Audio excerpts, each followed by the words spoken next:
नमस्कार दोस्तों, हम अपनी सीरीज़ का 7वां एपिसोड लेकर आपके सामने आए हुए हैं और हम यहाँ पर मिस्टर शून्य से आपके द्वारा भेजे हुए सारे सवालों के जवाब लेते हैं। आपका पहला सवाल ये है मिस्टर शून्य, क्या पवित्र नदियों में नहाने से सच में पाप धुलते हैं?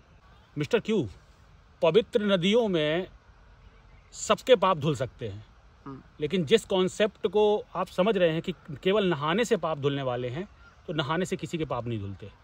अच्छा। पाप धुलने का मतलब क्या है कि आपका जीवन अब सारे दुखों से मुक्त हो जाएगा। जी। पाप धुलने का मतलब यही है ना। हाँ। अगर आप दुख में हैं तो इसका मतलब आप यही महसूस करेंगे कि कुछ तो पाप किए होंगे आपने, जिसकी सजा आपको मिल रही है। जी। तो यदि आपको पाप धुलना है ना, तो पाप धुलने के लिए जो उन नदियों के किनारे जो स्थान बनाए हुए हैं, उन स्थानों में बैठे हुए जो ज्ञानी हैं, उस ज्ञान से ही आपके पाप धुल सकते हैं। अच्छा। हाँ, क्योंकि जो ज्ञान मनुष्य को चाहिए वो ज्ञान उसके पास नहीं है, इसीलिए पूरे जीवन भर वो ऐसी ऐसी चीज़ कर रहा है कि जिसको वो सोच तो रहा है कि सही है, लेकिन उससे फिर भी गलतियाँ हो जा रही हैं। उसको जो भी वो पकड़ रहा है वो आगे हर पल बदल रहा है धीरे धीरे। क्यों? उसका मन भी इतना विचलित है इस संसार में। पाप नदियों में अगर नहाने से धुल रहे होते तो सबके धुल सकते थे, आज किसी को दुखी नहीं होना चाहिए।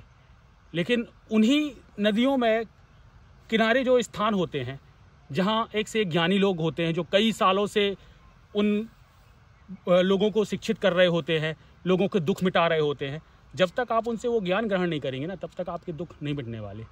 आज जितने सारे ग्रंथ लिखे गए हैं, इतने सारे आर्किटेक्चर मौजूद हैं, वो किस लिए हैं? क्योंकि वो एक तरह से ज्ञान की स्थापना करने के केंद्र बनाए गए थे। जी।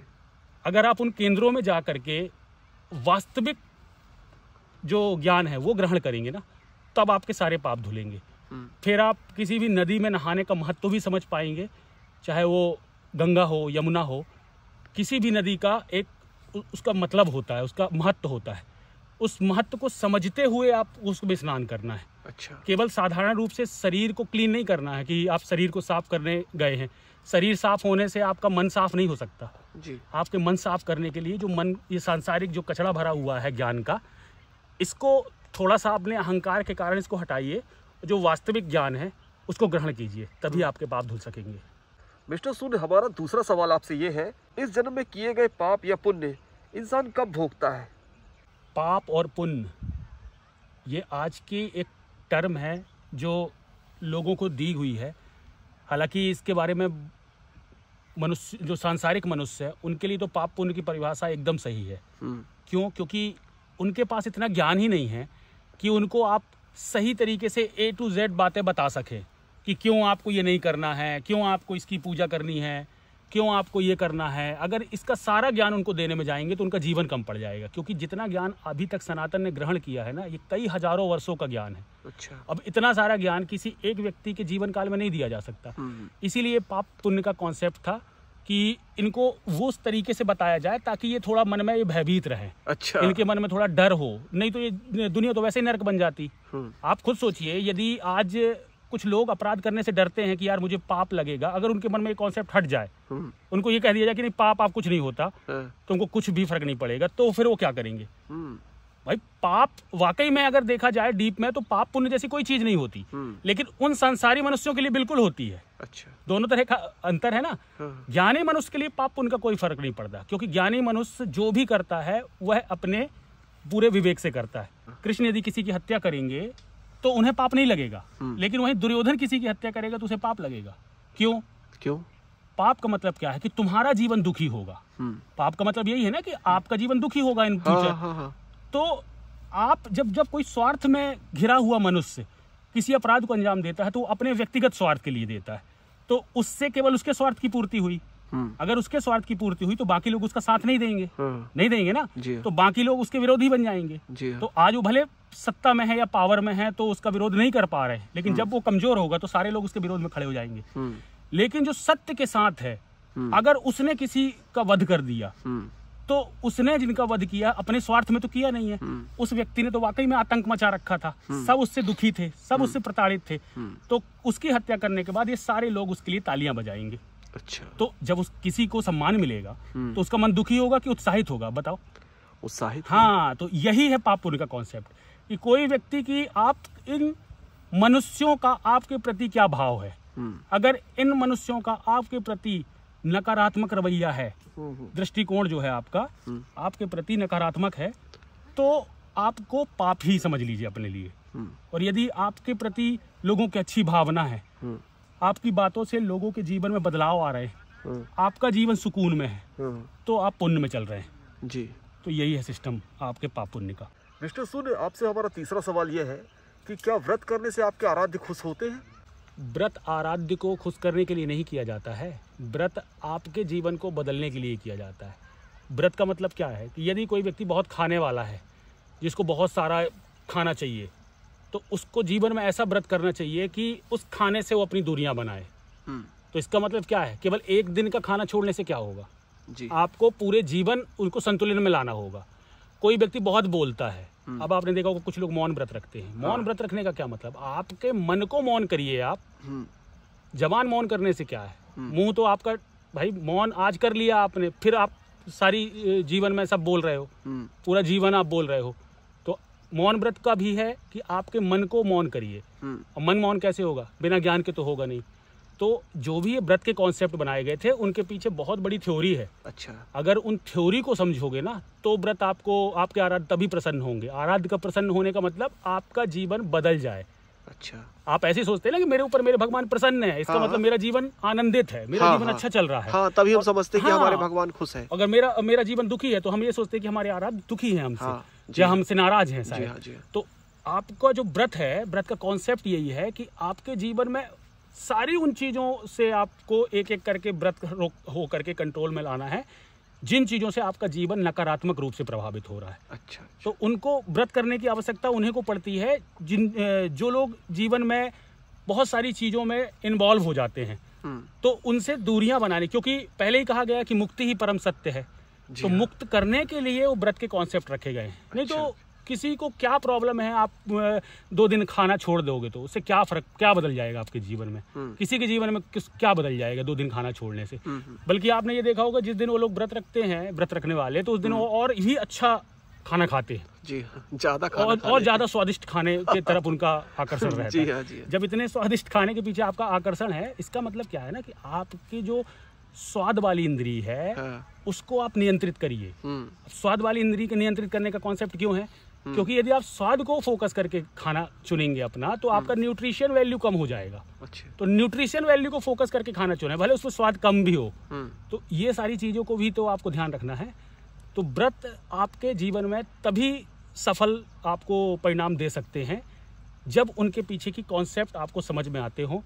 और व्रत जीवन भर का होता है, 1-2 दिन का रखने से कोई मतलब नहीं है। अच्छा। आप खुद देख लीजिए, आपका जीवन तो खुद ही बता रहा होगा, व्रत रख रहे होंगे ना आप, तो आपको खुद ही पता चल रहा होगा कि आपके जीवन में क्या बदलाव है। जी जी। एक बार आप जिस भी व्रत का पालन कर रहे हो, जिस भी आराध्य की आप आराधना कर रहे हो, पहले उनके बैक में जा करके उनके जीवन के महत्व को समझिए कि क्या उनकी थ्योरी है और वो क्या कहना चाह रहे हैं। उसके अकॉर्डिंग अपना जीवन परिवर्तित कीजिए, तब आपका जीवन आनंदित होगा। मिस्टर सुन, हमारा चौथा सवाल ये है, ईश्वर को पाने का सरलतम उपाय क्या है? ईश्वर को पाने का सबसे सरलतम उपाय है ईश्वर बन जाना। ईश्वर बन जाना? बिल्कुल जी। अब ये आपको थोड़ा सा अजीब लग रहा होगा जी। आप सोच रहे होंगे ईश्वर कैसे बना जा सकता है। हाँ। इस संसार में जो आप बनकर बैठे हैं वो सारी चीजें आप भूल जाइए, वो सारी चीजें मन से निकाल दीजिए, तो जो बचेगा ना वो सनातन ही बचने वाला है। सनातन का मतलब क्या? जो सभी में समाया है जी। अब सभी में आप कब समाओगे? जब जिनमें कुछ पर्टिकुलर चीजों में आप समाये हुए हो वहां से हट जाओगे तो जो आपकी वैल्यू हो जाएगी वो शून्य हो जाएगी। जीरो, आप किसी से कनेक्टेड नहीं हो। जो व्यक्ति किसी से कनेक्टेड नहीं है वो अपने परम सत्य से कनेक्ट हो जाती है जी। जो अपना ट्रुथ है, अल्टीमेट ट्रुथ, उससे कनेक्ट हो जाती है। तो यदि आप अपने ईश्वर को प्राप्त करना चाहते हैं तो आप जिस भी ईश्वर की आराधना कर रहे हैं उनके जीवन को अपने जीवन में धारण करना होगा, वही एक मार्ग है। तब आप कह सकते हैं, यदि आप शिव की आराधना करते हैं तो आपको शिव की तरह जीवन अपनाना होगा। यदि आप राम की आराधना करते हैं तो आपका जीवन राम की तरह होना होगा। यदि आप कृष्ण की आराधना करते हैं तो आपका जीवन कृष्ण की, और यदि आप जीसस की आराधना करते हैं तो आपका जीवन जीसस की तरह होना होगा। आप उनकी जिनकी आराधना कर रहे हो आपको अपने जीवन में उनको धारण करना है, ना कि आप सोच रहे हो कि मैं खाली अपना जीवन सेफ रखूं, जो मेरी माया है, संसार का जो जीवन है उसको भी साथ में चलने दूं और भगवान को भी साथ में पूजते दूं। आपका जीवन बहुत कम है, 60 साल 70 साल, ज़्यादा ज़्यादा 100 साल। उसके बाद क्या है? तो उसके बाद कुछ नहीं है। उसके बाद आपको मिलना वही है, ईश्वर के पास। तो पहले ही यदि ईश्वर से मिलना चाहते हो, ईश्वर को प्राप्त करना चाहते हो, ईश्वर को पाना चाहते हो, तो आपको पहले से ही अपने आप की आइडेंटिटी शून्य करनी होगी। जब आप अपनी आइडेंटिटी डिलीट करते जाएंगे मन में, तो ऑटोमेटिक आप अपने ईश्वर तक पहुंच जाएंगे। मिस्टर सुन, आज के एपिसोड का हमारा आखिरी सवाल आपसे यह है, लोग नशा क्यों करते हैं? लोग नशा नहीं कर रहे हैं, लोग अपनी शांति की तलाश में हैं। शांति जो उनके हृदय को सुकून नहीं मिल रहा ना जीवन में, अच्छा, वो उस सुकून की तलाश में नशे को पकड़ रहे हैं जी। और नशा केवल आप किसी द्रव्य से मत सोचिएगा। किसी को दौलत का भी नशा है, किसी को नई नई चीजें खरीदने का नशा है जी। अब ये सब भी तो नशे हैं ना। जी हाँ जी। बेसिकली इस संसार की किसी भी चीज पर आप बहुत ज्यादा डिपेंडेंट हो, उसके बिना आपका दिन ही नहीं चलता, तो आपका समझ लो वो नशा है। अच्छा, हाँ। लेकिन यदि आप सोच रहे हैं कि जीवन में आदमी नशा ही क्यों करता है या नशे से कैसे बचा जाए, तो नशे से बचने का सिर्फ एक ही तरीका है, उस नशे से बड़ा नशा पकड़ लीजिए। अच्छा, अब ये कैसी बात है कि उस नशे से बड़ा कैसे? हाँ। तो इन संसारिक लोगों ने जो आपके लिए नशा तैयार किया है, उस नशे को छोड़ करके आप भक्ति के नशे में एंट्री लीजिए। अब भक्ति का नशा कितना महान होता है कि आपको इसका जो रिजल्ट है, इसका परिणाम है, आपको वही बता सकता है जो इसके नशे में डूबा होगा। जी जी। आपको अभी सांसारिक लोगों से तो इन द्रव्यों के जो आप ग्रहण कर रहे हैं, इनके बारे में आपको इसका प्लेजर पता चला है। हाँ। लेकिन एक बार आप उस नशे में एंट्री लिए ना, तो आप उसमें इतना ज़्यादा डूब जाएंगे कि फिर आपको किसी चीज़ का कोई भी, आज आपके दिमाग में ये क्या ख्याल आ रहा है कि नशा मतलब नशे से छुटकारा पाना है। हाँ। क्यों? क्योंकि वो नशा कहीं ना कहीं आपको हानि पहुंचा रहा है ना। आप सोचिए, क्या एक वैज्ञानिक को नशा उतना हानि पहुंचाता है जितना एक रिक्शे वाले को पहुंचा सकता है? नहीं। क्यों? क्योंकि विवेक की, बेसिकली साइकोलॉजी की बात है ना, कि आप उस चीज को कैसे। अब कई कंट्री ऐसी हैं जो पूरा उनके हर जगह उनको कंपलसरी है कि वो वाइन के बिना नहीं रह सकते जी। तो वहाँ के लोग क्या सारे ऐसे ही हो गए क्या कि रोड में डले घूम रहे हैं? ऐसा नहीं है ना। तो आपको ये समझना है कि इस प्रकृति की कोई भी चीज़ जिसके आप एडिक्टेड हैं, वो सारी आपकी नशे में आती है। अभी हो क्या रहा है बेसिकली कि इंसान ने एक पैमाना गढ़ दिया है कि केवल कोई ड्रिंक करेगा तो हम उसे नशेड़ी बोल देंगे और अपनी छवि बचा लेंगे। अच्छा। हम अपने सोफिस्टिकेटेड बन जाएंगे लोगों के सामने। हम भले दौलत के पीछे घूम रहे हैं पागलों की तरह हैं। कोई सिगरेट पी रहा है तो हम उसे एडिक्टेड कह देंगे, ठीक है, लेकिन हम एडिक्टेड नहीं है। हम दिन भर इसी हैबिट में शिकार हैं, लेकिन हम एडिक्टेड नहीं है, हम बहुत अच्छे हैं। नशा का मतलब क्या है? आपका जीवन जिस सुकून की तलाश में है ना, वो सुकून आप किसी भी संसार की चीज़ों, विषय वस्तुओं के माध्यम से ढूंढ रहे हैं, तो वो आपका नशा ही बनने वाली है आगे चल के। अच्छा अच्छा। हाँ, इसीलिए आपके जीवन का नशा ऐसा होना चाहिए जो आपके ऊपर नकारात्मक परिणाम न दे। भाई अभी जो नशा आप कर रहे हो उस सारी चीज़ों का आपको नकारात्मक रिजल्ट मिल रहा है। ना आपकी मतलब वो छवि होगी समाज में, ना आपका लोग रिस्पेक्ट करते होंगे। कहीं ना कहीं रिस्पेक्ट उतना महत्वपूर्ण नहीं है, लेकिन उस रिस्पेक्ट से जो आपके अंदर का भाव होता है, जो आपको प्रेम मिलता है लोगों से, उस प्रेम से आपके अंदर सकारात्मक ऊर्जा आती है जी। अब आप अभी क्या है, अपने जीवन में मस्त तो हैं, हाँ। लेकिन कहीं ना कहीं जब आपको अकेलापन लगता होगा तो लोगों के सामने आप एक गिल्ट के सामने जाते होंगे। क्यों? क्योंकि आपको उन्होंने कह दिया कि भाई ये नशा करता है। नशा करना या ना करना ये आपके जीवन का मैटर नहीं होना चाहिए। क्या आपके जीवन में सत्य आया? क्या आपके जीवन में कुछ सार्थक आपने किया? ये आपका जिस दिन टॉपिक होगा ना, उस दिन ये सारी बातें आपके दिमाग में ही नहीं रहेंगी। आप यहाँ की किसी भी चीज को एज इट इज पड़े रहने दो। आप बिल्कुल मत सोचो कि मेरे को नशा छोड़ना है या पकड़ना है या ये बुरा है या अच्छा है। वो कुछ नहीं है, उसे रहने दो, जैसा है ना उसे रहने दो। आप खाली ये सोचो कि अब आपके जीवन का उद्देश्य क्या है, खाली उस उद्देश्य को फोकस करो। जब आप किसी एक चीज के पीछे जाओगे ना, तो ऑटोमेटिक आपके दिमाग से सारी चीजें डिलीट होने लगेंगी धीरे धीरे। या आपको लग रहा है ऐसा कि नहीं यार मैं इससे बाहर नहीं आ सकता, एक बार आप किसी बड़े नशे में एंट्री लो। और बड़ा नशा कैसा होता है? सत्य का नशा सबसे बड़ा होता है, ट्रुथ। उससे बड़ा नशा किसी का नहीं होता। आपने देखा होगा कि अपने लिए काम करने वाले व्यक्ति की क्षमता देखो कितनी कम होती है। वो हो सकता है एक बंगला, एक गाड़ी या यहाँ तक उसका जीवन समर्पित हो जाए। लेकिन जो सबके लिए काम करता है, एक कॉमन व्यक्ति कहाँ से कहाँ पहुँच जाता है। बहुत सारे उदाहरण हैं ऐसे। तो उसने ऐसा नशा चुना कि उसको पूरा दिन काम करते करते वो अपना पूरा दिन गुजार देता है, लेकिन उसको किसी चीज़ की रिक्वायरमेंट नहीं होती। मैं ये नहीं कह रहा हूँ कि वो जीवन में नशा नहीं कर सकता, वो भी कर सकता है, क्योंकि बेसिकली ये संसार ही ऐसा है। कीचड़ में रहते हुए कीचड़ से बाहर निकलोगे ना, लेकिन जब आप कीचड़ के बाहर निकलोगे तो आपके अंदर कीचड़ तो लगा रहेगा थोड़ा बहुत। कोई फर्क नहीं पड़ता, लोग आपको बोलेंगे कि यार ये तो नशा करता था, ये अब ये काम ज्ञान करने आया है, ये आप अच्छा काम कर रहा है। आप उस पर एंट्री ले लीजिए, आप फोकस कीजिए, अपने उस काम को फोकस कीजिए। अगर उस काम को फोकस कर रहे हैं, आप बड़े नशे के पास हैं, और वो जो आनंद आप उस छोटी छोटी चीज़ों से ढूंढ रहे थे, वो आनंद आपको वहाँ से नहीं मिलने वाला जो आपको अब ये मिलने वाला है। जीवन में सच्चे संघर्ष को धारण कर लीजिए, सारे नशे के ख्याल आपके अपने आप डिलीट हो जाएंगे। आपको करना नहीं पड़ेगा, ये अपने आप होगा। यही आपकी प्रक्रिया है। तो ये जो छोटे मतलब तबके के लोग जो इस सब चीज़ों में डूबे रहते हैं, सुबह काम करते हैं, बस उनका काम करने का उद्देश्य यही रहता है कि बस शाम को हमारी व्यवस्था बन जाए और हम उस चीज़ में डूब जाएं और फिर वापस से फिर काम शुरू करते हैं। क्या है, उनके जीवन का कोई उद्देश्य इसलिए नहीं हो पाता क्योंकि सबसे पहले तो वो अपनी वह बेसिक चीज़ों से जूझ रहे हैं। खाने पीने का जुगाड़ ही उनका नहीं हो पा रहा है। तो जब तक आप अपने अन्नमय कोष की यहाँ पूर्ति नहीं करेंगे, जब तक आप अपने खाने पीने की पूर्ति नहीं करेंगे, तब तक आप ज्ञानमय कोष में एंट्री ले नहीं सकते। तो जो निचले तबके के लोग हैं, तो उनको तो सबसे पहले बेसिक उनको प्राप्त करना ही पड़ेगा। छोटी मोटी जब तक आप उनको शिक्षित नहीं करोगे, तब तक वो शरीर से ही काम करेंगे, और शरीर के काम की तो जानते हो आज क्या वैल्यू है। जब तक आप इससे काम नहीं करते हो, तब तक आपकी वो वैल्यू नहीं बढ़ सकती, क्योंकि आज तो पूरी जमाना जो है टेक्नोलॉजी का है। तो बेसिकली क्या है ना, वो नशे को इसलिए ज़्यादा चिपकते हैं या उनके लिए ज़्यादा ही इम्पैक्ट करता है क्योंकि उनके ऊपर ध्यान देने वाला भी कोई नहीं है, और उनका जीवन में कोई इतना बड़ा उद्देश्य भी नहीं होता। तो उनके जो छोटे मोटे उद्देश्य होते हैं ना, वो अपने कम समय में पूरे कर लेते हैं। अच्छा। तो इसलिए उनका जो भी खर्चा है वो छोटा है, उसके अकॉर्डिंग वो छोटा खर्चे में पूरा दिन वो नशे में भी डले रहते हैं, तो उनको ज़्यादा इम्पैक्ट नहीं होता।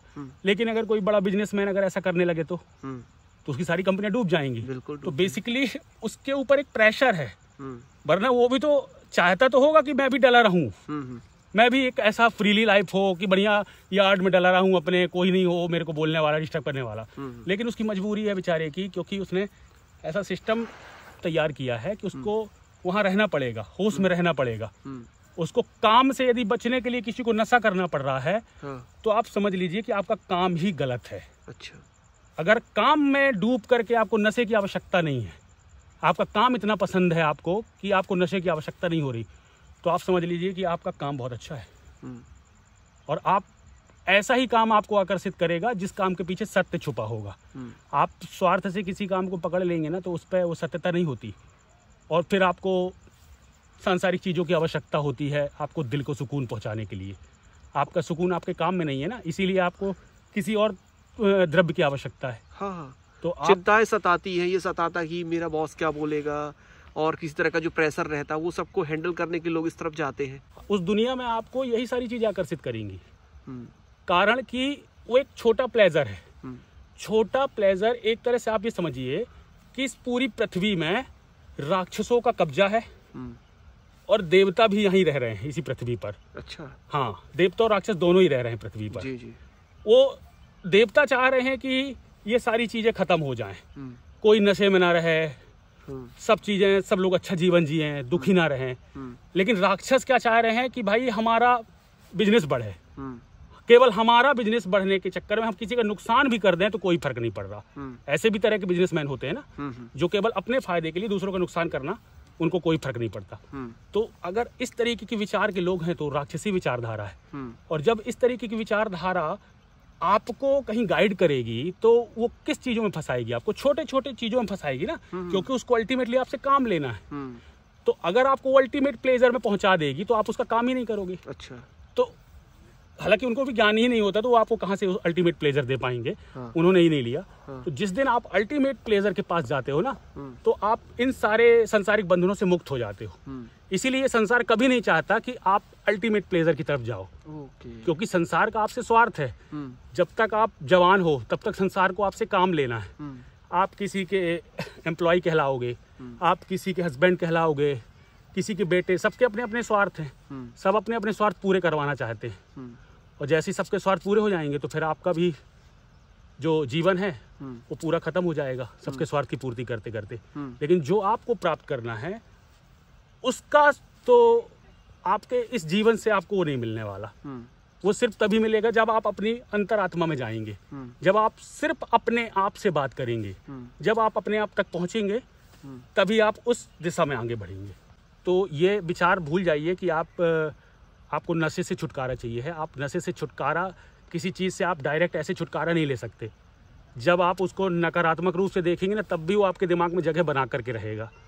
तो आप कुछ दिनों के लिए तो छोड़ देंगे, लेकिन फिर कुछ दिन बाद फिर से आ जाएगा। आप कितने सारे रिहेबिलिटेशन प्रोग्राम पे चला कर देख लीजिए, वो चीज़ परिवर्तित नहीं होगी। लेकिन जिस दिन आपने एक सार्थक कर्म का चुनाव कर लिया, एक उद्देश्यपूर्ण काम का, कि नहीं यार मेरे को अब ये करना है, चाहे कुछ भी हो जाए, चाहे दुनिया कुछ भी सोचे, लेकिन मैं ये करके रहूँगा, तो आप देखिएगा कि नशा तो छोड़िए, आपको 1 मिनट का भी टाइम नहीं रहेगा कि आप आराम से लेट सकें। हाँ, लोग खाना पीना भूल हाँ भाई, काम में जब प्यार होता है इंसान का तो वो सारी चीजें भूल जाता है। सार्थक काम। हाँ, जैसे साइंटिस्ट को देख लो आप, आइंस्टाइन की बात करें यदि, तो कितने बड़े बड़े बाल थे उनको तो बाल कटवाने तक की फुर्सत नहीं होती थी। जी जी जी। तो इतना डेडिकेशन किस में आता है?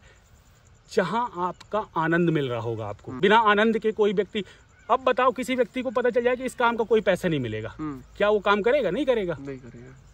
अब जहाँ तुम बिना पैसे के काम नहीं कर सकते हो ना, तो उस काम को तो बिल्कुल मत करना। सबसे पहली थ्योरी तो ये बना लो जी। अगर वहाँ कुछ भी नहीं मिलेगा तो भी मेरे को वही काम पसंद है, वही काम करना है, तो मान सकते हैं कि हाँ आपका जीवन आनंद में जाने वाला है। तो फिर आपको नशे की आवश्यकता नहीं पड़ेगी जी। लेकिन यदि आप ऐसे काम का चुनाव कर लेते हैं जहाँ से आपको लगता है कि कुछ पल की छुट्टी मिल जाए, तो फिर हो सकता है कि आप किसी न किसी तरीके का एडिक्शन का शिकार हो जाएंगे। अच्छा जी, ठीक। मिस्टर सू ने आपने सारे सवालों का जवाब बहुत सुंदर तरीके से दिए और मैं आशा करता हूँ हमारे सारे व्यूवर और हमारे देखने वाले सभी इस जवाबों से संतुष्ट होंगे। और मैं आप सभी से विनती करता हूँ और सभी को ये कहना चाहता हूँ कि जो भी आपके मन में डाउट्स हैं, जो भी सवाल है, वो मेरे माध्यम से आप मिस्टर सूने से पूछ सकते हैं और अपनी आगे की जर्नी रोमांचक बना सकते हैं। तो आज का एपिसोड हम यही समाप्त करते हैं। धन्यवाद।